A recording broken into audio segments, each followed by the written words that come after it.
everyone, this is Katrin from Kika Training and welcome to this week's Friday reading. Today I want to read a little bit about democracy in corporations from the book Maverick by Ricardo Semler, because they have done this very successfully in the 80s, implementing democracy and other programs into their company Semco, and they've become super successful, productive and profitable doing so.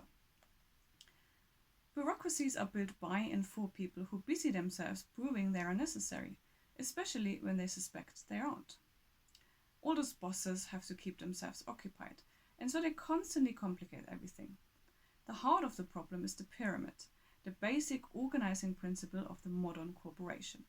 It gets narrower as it rises, rewarding the few who keep climbing, but demoralizing a far greater number who reach a plateau or fall by the wayside. What can be expected from the employees on the lower levels, whose opinion is never sought and to whom explanations are rarely given? They know that the decisions that matter, the decisions that will affect them, are made on high. Is it reasonable to ask, year after year, for a special effort from these people, and then reward them with a few public thank yous, and perhaps an extra month's salary, while the lucky few at the top enjoy fancy offices and shiny new cars?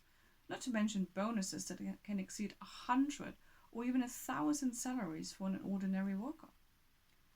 Those who make their peace with the pyramid and develop specialized skills, accountants, software writers, engineers, or various positions, can expect job security.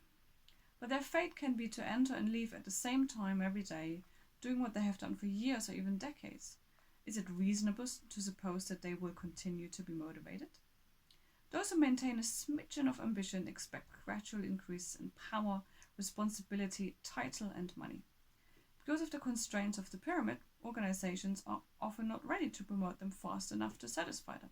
So many firms take the easy way out and create an extra level of 2 or more for their overachievers. What harm does it do? It's just a few more lines on the organizational chart. But soon there is such a pollution of titles and levels and a diffusion of responsibility and authority that much of management's time is spent dealing with the inevitable conflicts, jealousies and confusion. 6 or 7 levels are common even at a time when flattening the pyramid has become a fad. Bigger corporations have 12 or 14 tiers. Given the typical executive's respect for hierarchies, how is it possible for anyone 5 rungs from the factory floor to know what's going on there? He can't. So he distracts everyone around him with memos, phone calls and meetings, trying to find out. I wanted our people to have more contact with each other. I wanted less clutter. I wanted fewer levels.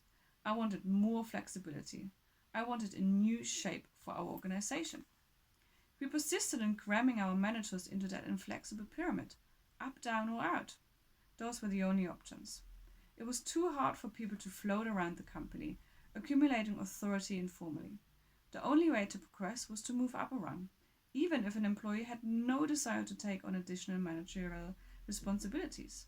The pyramid also limited how much anyone could advance financially by honing their skills in the same job, since it was virtually impossible to pay a person more than his boss.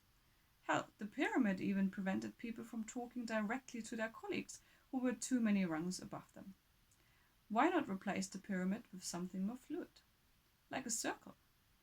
A pyramid is rigid and constraining. A circle is filled with possibilities. Why not try to round the pyramid? And that's exactly what they did. And if you want to find out more about it, I highly recommend reading the book.